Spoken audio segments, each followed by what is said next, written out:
قد افلح من تزکا وذکر اسم ربہ فصلی بل تؤثرون الحیاۃ الدنیا والآخرۃ خیر وابقی.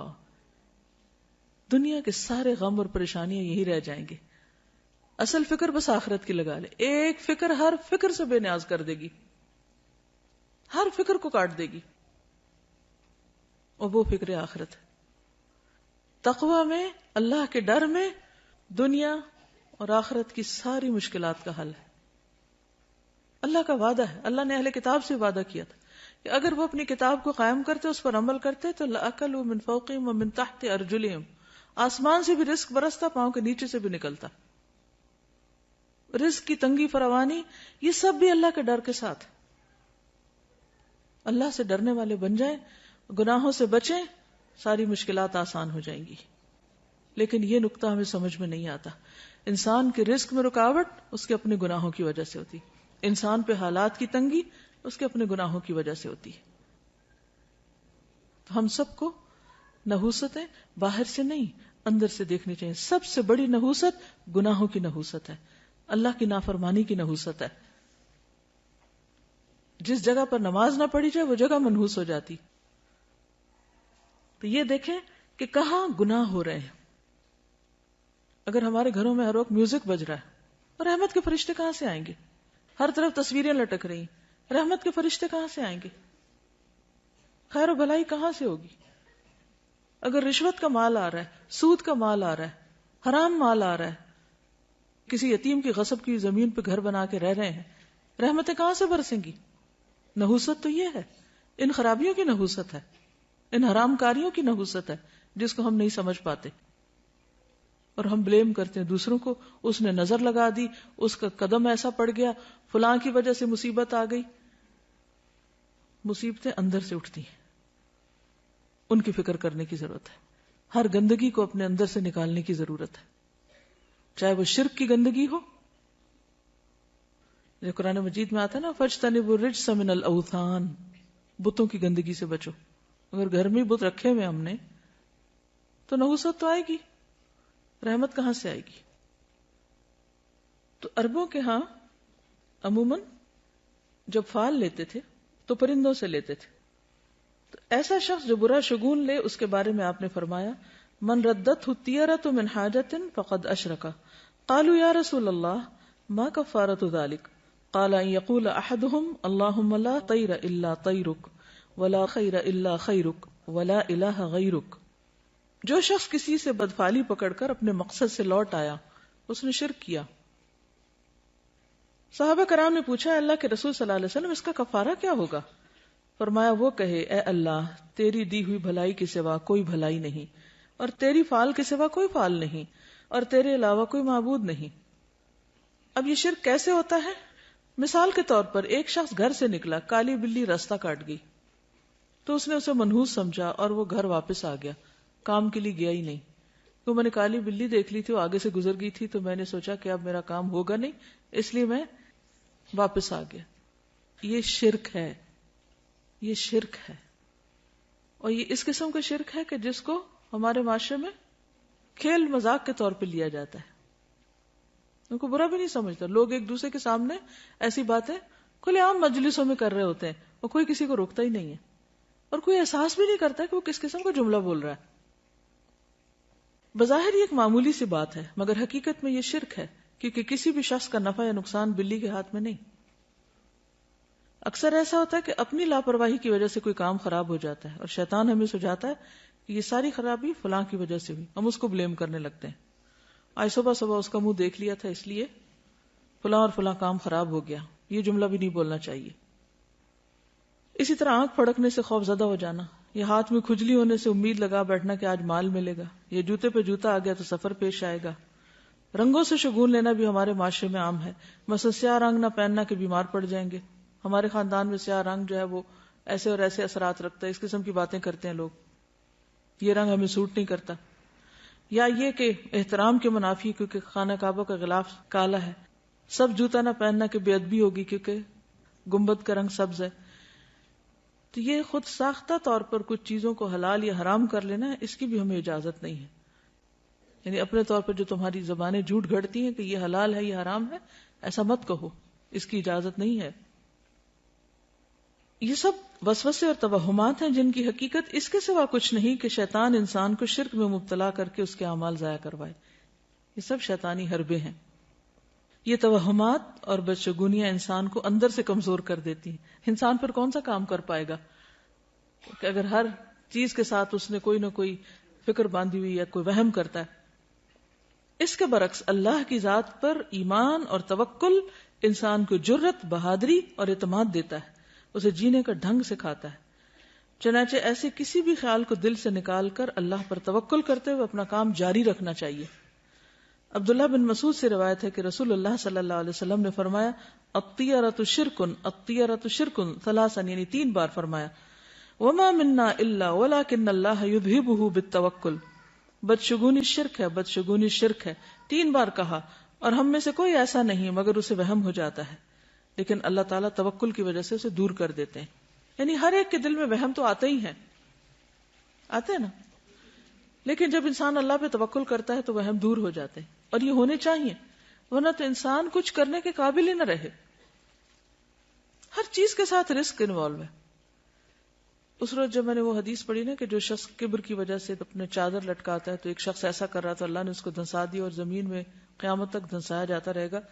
تو ایسے میں اس کی ویژننگ کر رہی تھی، ایسے تصور میں لا رہی تھی کہ اس زمین جیسے میں جہاں بیٹھی ہوں اس کے نیچے کیا ہے، اگر یہ کھلے تو اس کے اندر کیا ہوگا۔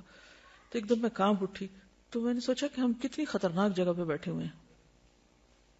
یعنی زمین جو ہے اللہ نے اس کو ٹکایا ہوا کہ ہم ٹکے ہوئے اس پر، الم نجعل الارض مہادا، تو مہاد بنایا ہوا تو ہم آرام کر رہے ہیں، ورنہ اگر یہ پھٹنے لگ جائے اور انسان اندر اترنے لگ جائے تو سوچے کہاں جا کے پہنچے، کہاں پہنچے۔ تو اللہ تھامتا ہے۔ آسمان کی طرف دیکھو کیسے اللہ نے پرندوں کو وہاں تھاما ہوا، ہمیں زمین پہ تھاما ہوا ہے، اگر اس کا اذن نہ ہو تو کہیں کہ کہیں پہنچ جائے، ہم تو کہیں بھی نہیں بچ سکتے۔ اس لیے ہمیشہ اللہ پر توکل کرنا چاہیے اور ان چیزوں سے باہر آ جانا چاہیے۔ اہل کتاب بھی جب دین کی اصل تعلیمات سے دور ہو گئے تو اسی طرح کے شگون لینے لگے جن کا ذکر قرآن مجید میں کیا گیا ہے۔ الم تر الی الذین اوتوا نصیبا من الکتاب یؤمنون بالجبت والطاغوت، کیا تم نے دیکھا نہیں ان لوگوں کو جنہیں کتاب کا ایک حصہ دیا گیا کہ وہ جبت اور طاغوت پر ایمان لاتے ہیں۔ تو جبت بے حقیقت، بے اصل، بے فائدہ چیز کو کہتے ہیں۔ اسی طرح شگون کی بھی کوئی اصل بنیاد اور حقیقت نہیں ہے۔ اسلام میں ایسی تمام چیزیں جو جبت کے تحت آتی ہیں جیسے کہانت، فالگیری، شگون اور توہمات، ان سے منع کیا گیا۔ کسی چھوٹی سی تکلیف یا طبیعت کی خرابی پر دوسروں کو مورد الزام ٹھہرانا اور لوگوں کے ساتھ باہمی تعلقات خراب ہونے پر اپنی غلطی اور کوتاہی کا جائزہ لینے کی بجائے یہ خیال کرنا کہ ضرور کسی نے جادو کر دیا ہے، یا اس قسم کے توہمات رکھنا جو پیار محبت کے رشتوں کو ختم کر دیں، جس کی وجہ سے انسان کی توجہ اپنے عمل کی درستی اور اصلاح سے ہٹ جاتی ہے، یعنی اپنی غلطی اس کو یاد نہیں رہتی جب وہ دوسروں کو بلیم کر دیتا ہے۔ نتیجتاً انسان تنہا رہ جاتا ہے اور نفسیاتی مریض بن جاتا ہے، یعنی سب سے کاٹ کے بیٹھ جاتا ہے۔ کسی بھی غیر معمولی صورتحال میں ہر قسم کے شر سے بچاؤ کے لیے بطور علاج مسنون اذکار اور دعائیں پڑھنی چاہیے، صبح شام کی دعائیں وغیرہ اور جو دیگر اذکار ہیں ان سے کام لینا چاہیے۔ پھر اسی طرح حضرت ابو ہریرہ سے روایت ہے، صحیح بخاری کی روایت ہے کہ آپ صلی اللہ علیہ وسلم نے فرمایا لا عدوى ولا طیر ولا ہام ولا صفر وفر من المجذوم کما تفر من الاسد، مرض کا لگ جانا، نحوست، الو اور سفر کچھ نہیں، اور جزامی سے اس طرح بچو جس طرح شیر سے بچتے ہو۔ تو اصل بات یہ ہے کہ عربوں کے ہاں کچھ ایسی چیزیں رائج تھیں کہ جن کی وجہ سے وہ بہت زیادہ پریشانیوں کا شکار رہتے تھے، تو نبی صلی اللہ علیہ وسلم نے ان چیزوں کو بے حقیقت بتائی، جو ہم نے پڑھا نا جبت، بے حقیقت، بے فائدہ چیزیں، تو ان میں ان چیزوں کا کچھ ذکر ہے۔ اب آپ دیکھیے کہ نبی صلی اللہ علیہ وسلم کا یہ جو قول ہے ہامہ، کیا مطلب ہے اس کا؟ ہامہ کوئی چیز نہیں۔ جب نظر کا وہ دم پڑھتے ہیں نا، جو دعا پڑھتے ہیں اعوذ بکلمات اللہ التامات من کل شر و شیطان و ہامۃ، وہ وہامہ نہیں ہے، وہ ہامہ، الگ الگ ہے، وا اور ہامہ۔ تو یہ ہامہ کیا ہے؟ تو بقیہ کہتے ہیں کہ میں نے محمد بن راشد سے یہ بات پوچھی کہ یہ کیا چیز ہے، تو انہوں نے کہا کہ جاہلیت میں لوگ کہا کرتے تھے کہ جب بھی کوئی شخص مر جاتا ہے اور اسے دفن کیا جاتا ہے تو اس کی قبر سے ایک الو نکلتا ہے. یہ دور جاہلیت کی ایک سوچ ہے. بقیہ کہتے ہیں میں نے سفر کے متعلق پوچھا تو انہوں نے کہا جاہلیت کے لوگ سفر کے مہینے کو منحوس خیال کرتے تھے. وجہ تو پیچھے آپ پڑھ چکے ہیں, اس میں جنگ و جدل بہت ہوتی, قتل و غارت ہوتی, گھر خالی ہو جاتے, تو ان سب چیزوں کو منحوس قرار دیتے. تو نبی صلی اللہ علیہ وسلم نے فرمایا سفر کچھ نہیں, یعنی اس کی نحوست نہیں ہے. محمد بن راشد کہتے ہیں کہ میں نے ان لوگوں کو بھی سنا جو کہتے ہیں کہ سفر ایک پیٹ کے درد کا نام ہے, یعنی ایک بیماری ہے, اور وہ لوگ کہا کرتے تھے کہ یہ متعدی ہوتا ہے, یعنی دوسروں کو لگ جاتا ہے. تو آپ نے فرمایا کہ سفر کی کوئی حقیقت نہیں. ٹھیک ہے, تو یہ جو حدیث ہے نا لا عدوى ولا طیر ولا حام ولا سفر, یہ سب بے حقیقت چیزیں ہیں, جبت ہے. ٹھیک ہے. اشہب کہتے ہیں کہ امام مالک سے رسول اللہ صلی اللہ علیہ وسلم کی قول لا سفر, سفر کچھ نہیں ہے کے بارے میں سوال کیا گیا تو انہوں نے کہا کہ اہل جاہلیت سفر کے مہینے کو 1 سال حلال کر لیتے اور 1 سال حرام کر دیتے. تو نبی صلی اللہ علیہ وسلم نے فرمایا سفر کچھ نہیں ہے. ابن عباس کہتے ہیں, یہ صحیح بخاری کی روایت ہے, کہ عرب سمجھتے تھے کہ حج کے دنوں میں عمرہ کرنا روئے زمین پر سب سے بڑا گناہ ہے. کیا سمجھتے تھے عرب دور جاہلیت میں؟ کہ حج کے مہینوں میں عمرہ نہیں کیا جا سکتا, بہت بڑا گناہ سمجھتے تھے اس کو. یہ لوگ محرم کو سفر بنا لیتے اور کہتے کہ جب اونٹ کی پیٹھ سستا لے اور اس پر خوب بال اگ جائیں اور سفر کا مہینہ ختم ہو جائے, یعنی حج کے ایام گزر جائیں, تو عمرہ حلال ہوتا ہے. پھر جب نبی صلی اللہ علیہ وسلم اپنے صحابہ کے ساتھ چوتھی کی صبح کو, یعنی ذوالحج کی 4 تاریخ کو حج کا احرام باندھے ہوئے آئے تو آپ نے انہیں حکم دیا کہ اپنے حج کو عمرہ بنا لیں, پہلے عمرہ بھی کریں. یہ حکم عرب کے پرانے رواج کی بنا پر صحابہ پر بھاری گزرا کہ اچھا, کیونکہ دور جاہلیت میں وہ اس مہینے میں عمرہ نہیں کرتے تھے, حج کے مہینے میں. تو اللہ سبحانہ وتعالیٰ نے ان کو اکٹھا کر دیا, وَأَتِمُّ الْحَجَّ وَالْعُمْرَةَ لِلَّهِ, اور نبی صلی اللہ علیہ وسلم نے بھی حج تمتع کو بہتر قرار دیا, افضل قرار دیا. اسی لیے عبداللہ بن عمر جو تھے وہ اپنے والد سے ناراض ہوئے تھے کہ نہیں, میں تو تمتع کی نیت کروں گا میں, کیونکہ دور جاہلیت کی اس رسم کو بھی کاٹا جا رہا تھا. ہم ویسے پڑھتے ہیں, کہتے ہیں واٹ اے بگ ڈیل, یعنی کہ کیوں اس کو اتنا اسٹرکٹلی لیا جا رہا ہے. اور آپ نے یہ بھی فرمایا کہ قیامت تک کے لیے حج اور عمرہ اکٹھے ہو گئے ہیں. تو یہ عربوں کی دور جاہلیت کی رسم کے خلاف تھا. تو اس پر صحابہ پر یہ بات بھاری گزری. تو انہوں نے پوچھا یا رسول اللہ, عمرہ کر کے ہمارے لیے کیا چیز حلال ہو گئی؟ فرمایا تمام چیزیں حلال ہو جائیں گی, پھر حج کے لیے احرام دوبارہ باندھنا ہوگا, کیونکہ وہ تو ایک ہی احرام پہن کے آتے اور اسی میں حج کرتے تھے. تو یہ جو اونٹ کی پیٹھ کے بال اگنا دوبارہ کا مطلب کیا ہے کہ جب حج کا سفر ایک دفعہ آ گئے تو پتہ نہیں کہاں کہاں سے لوگ آئیں گے. الا کل دامر یاتین من کل فج عمیق. تو اتنا سفر کرتے تھے کہ اونٹوں کی پیٹھوں کے بال جو تھے وہ بےچارے گھس گھس کے بالکل ننگی ہو جاتی تھی. پھر وہ لا کے چھوڑ دیتے, وہ مہینہ حج کے مناسک وغیرہ ادا ہو رہے ہیں, لیکن عمرہ نہیں کرتے تھے. اتنے میں دوبارہ بال آ جاتے تھے, یعنی کہ واپسی کی تیاری شروع ہو گئی.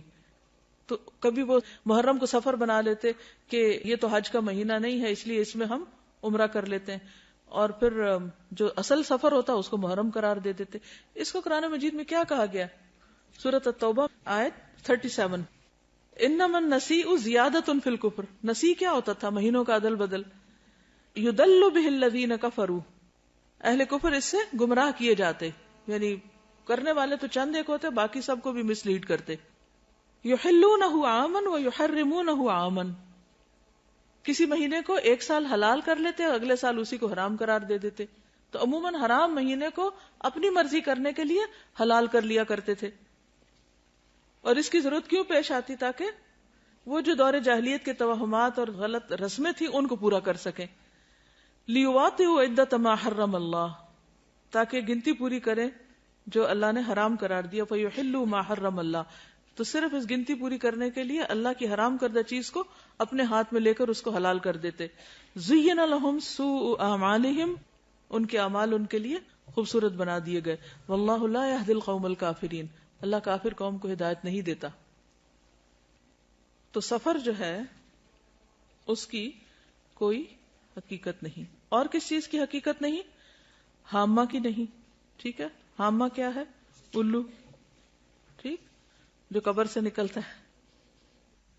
اچھا، یہ جو تصور تھا نا کہ مردہ جو ہے اس کے اندر سے الو نکلتا ہے، تو پھر وہ کہتے ہیں کہ وہ الو گھر میں آتا ہے اور آ کے مردے کی باتیں بتاتا ہے کہ اس کے ساتھ کیا ہوا ہے. یعنی اس قسم کی خرافات بھی ہیں. اور پھر یہ بھی کہا جاتا ہے کہ مقتول کی کھوپڑی سے پرندے کا نکلنا اس وجہ سے ہے کہ وہ پھر پیاسا بھٹکتا رہتا ہے پرندہ جب تک کہ انتقام نہ لے لیا جائے، یعنی مقتول کا انتقام نہ لے لیا جائے. تو وہ آوازیں نکالتا ہے اور لوگوں کو کہتا ہے. وہ ایک خاص پرندہ تھا کروان، جس کی طرف یہ بات منسوب کی جاتی ہے، کیونکہ وہ بولتا ہے پرندہ، تو پھر اس کا بولنا جو ہے وہ اس کو منحوس سمجھا جاتا ہے. اور الو کے بولنے کو بھی، کہ جہاں جس گھر میں الو بولے گا وہاں سے کوئی بندہ مر جائے گا یا کوئی جانور مر جائے گا، یہ بھی ان کا خیال تھا. جس طرح ہمارے ہاں بلیوں سے شگون لیتے ہیں جب وہ روتی ہیں. کبھی روتی بلی کو سنا؟ اس وقت کیا خیال آتا ہے؟ خوف آتا ہے نا. اچھا، کیا خوف آتا ہے؟ کہ کوئی مصیبت آنے لگی ہے. نہیں، کوئی مصیبت نہیں آتی اس سے. ٹھیک ہے، اس وقت اپنے دل کو مضبوط کیا کریں. اب یقین کیجئے کہ اگر صحیح دین پر آپ عمل کریں گے نا تو آپ کے اندر سے خوف نکل جائے گا. آپ اس وقت یہ سوچا کریں کہ اللہ کے اذن کے بغیر کوئی نقصان ہو ہی نہیں سکتا. بلی بیچاری کو کیا خبر کہ اس نے کس چیز پہ رونا ہے؟ اس کو کہاں سے خبر ہوگی کہ آنے والی کو مصیبت؟ وہ بیچاری اپنی تکلیف سے روتی ہے اور ہم اس سے اپنی تکلیف کی طرف لے جاتے ہیں، کیونکہ ہم ہر چیز کو پرسنل لے لیتے ہیں نا. کوئی کسی کی بات کرو تو ہم اس کو اپنے اوپر لے جاتے ہیں. اس کی تکلیف دور کرو، وہ بیچاری اپنے رونے میں رو رہی ہے اور ہمیں اپنا رونا پڑ گیا. اس کے علاوہ اور کس چیز کی حقیقت نہیں؟ یہ جو پرندوں وغیرہ سے بھی بدشگونی لیتے ہیں، ہاروسکوپ سے لیتے ہیں. وہ لکھا ہوتا ہے نا ہفتہ کیسا گزرے گا، تو اس میں لکھا ہوتا ہے بدھ کے دن آپ سفر نہ کیجئے کیونکہ حادثے کا امکان ہے. اب لوگ اگر اس کو سامنے رکھ کے اسکول سے چھٹی کر لیتے ہیں، تو اب آپ دیکھیے کہ دنیا کا تو سارا کام ہی ٹھپ ہو کے رہ جائے اگر انسان ان خرافات کے پیچھے چل پڑے. کس قدر نقصان دہ ہے. تو ایسا سوچنا اور ہاروسکوپ پر یقین رکھنا یہ کفر ہے، شرک ہے. اور کس قدر افسوس کی بات ہے کہ کھلے عام بعض اوقات ان چیزوں کو پروموٹ کیا جا رہا ہوتا ہے اور لوگوں میں کوئی حلال حرام کی پھر تمیز ہی نہیں رہی، جائز ناجائز کی تمیز نہیں. اور اس طرح شیطان ہمارا ایمان اچک کے لے جاتا ہے. اور اگر شرک ہو جائے، ایمان میں خرابی آ جائے، تو آپ سوچئے کہ پھر تو نمازیں بھی گئیں، حج بھی گئے، عمرے بھی گئے، صدقہ خیرات، ہر چیز ضائع ہو گئی. کس قدر خسارے کا سودا ہے. شیطان بڑا چالاک دشمن ہے. وہ وہاں جا کے حملہ کرتا ہے کہ جڑ کاٹ دیتا ہے، باقی آپ جتنی مرضی تھکتے رہیں، تھکیں دن رات، قبول تو ہونا نہیں. وہ تو سب ضائع ہو جائے گا شرک کے ساتھ. تو اس لیے ان چیزوں کے بارے میں معاشرے میں جو غلط فہمیاں پائی جاتی ہیں، یا لوگ صرف فن کے طور پر یا کھیل کود کے طور پر ان چیزوں کو اپنائے ہوئے ہیں. کچھ لوگ کہتے ہیں نا we are not serious, we just enjoy reading, کہ ہم بس خوش ہو رہے ہیں پڑھ کے، لیکن اندر اندر سے مان بھی رہے ہوتے ہیں. ایک ہلکی سی وہ اندر ہوتی ہے ڈر کی سی کیفیت. کچھ لوگ تو شادی کے پلان نہیں بناتے جب تک، اب تو خیر ساتھ ویدر بھی دیکھتے ہیں، لیکن چلے ویدر فور کاسٹ تو ایک مشینی عمل ہے، وہ یہ نہیں سمجھتا کوئی کہ غیب کا علم ہے. لیکن ان چیزوں پر تو پھر ایک طرح سے غیب پر ایمان لانے والی بات ہے. انہی شیطان نے اگر اس کو یہ کہا کہ شرک نہ بھی ہم بولیں، لیکن ہم اس کو صرف ایک فن یا ایک جسٹ فار انجوائمنٹ کے طور پہ بھی لیتے ہیں، تو ہم اس کو انڈائریکٹلی پروموٹ ہی کر رہے ہوتے ہیں اور لوگ پھر اس کو چھوڑ نہیں پاتے. تو اس لیے بہت ضروری ہے کہ ایسی ساری کتابوں کو گھر سے نکال کے جلا دیا جائے، پھینک دیا جائے، کوئی اور بھی نہ پڑھے. موبائل فون پہ آتا ہے، استغفر اللہ. یعنی کہیں نہ کہیں سے کوئی نہ کوئی جو جدید ذرائع کمیونیکیشن ہے ان کے ذریعے بھی لوگوں کو انوالو کر لیا گیا. تو آپ دیکھیں نا کہ کس قدر خرابی ہے کہ بچنا کس طرح مشکل ہو گیا. آپ صلی اللہ علیہ وسلم فرمایا تھے کہ میری امت میں شرک کس طرح داخل ہو جائے گا، جیسے سیاہ رات میں سیاہ پتھر پر سیاہ چونٹی، کہ نظر بھی نہ آئے، پتہ بھی نہ چلے. دیکھیں اس قسم کی جو بھی چیزیں ہوتی ہیں نا، اس میں اگر آپ یہ کہیں کہ ہم پورا یقین نہیں رکھتے تو اس کی وجہ سے شک میں مبتلا ہونا بھی غلط ہے. تو شک والی چیز کو بھی چھوڑ دینا چاہیے. پھر اسی طرح بیماروں سے نفرت کرنا اور یہ سوچنا کہ یہ ضرور بیماری مجھے اس سے لگ گئی ہے یا لگے گی، یہ وہم بھی نہیں کرنا چاہیے. کیونکہ آپ دیکھیے کہ جب ایک وائرس پھیلتا تو ہر ایک کو تو نہیں لگتا نا. اگر صرف وائرس ہی لگنا ہے تو پھر تو کوئی نہ بچے، لیکن پھر بھی کچھ لوگ بچ جاتے ہیں. اس کا مطلب ہے کہ اصل چیز وائرس نہیں ہے، اللہ کا اذن ہے. اگر اللہ کا اذن ہوگا تو بیماری لگ جائے گی، ورنہ نہیں. تو اس میں بھی انسان کو ڈرنا نہیں چاہیے اپنے اندر.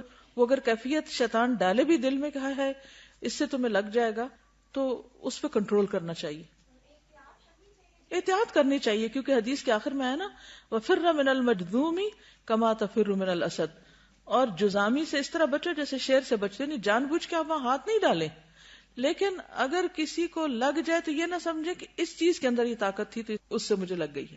یعنی آبویسلی کوئی ریزن یا سبب تو ہوتا ہے، لیکن سوچنے کی بات اور نقطہ یہ ہے کوئی چیز آپ کو نقصان نہیں دے سکتی جب تک کہ اللہ کا اذن نہ ہو. اب آپ دیکھیے ان دو کیفیات میں فرق ہے.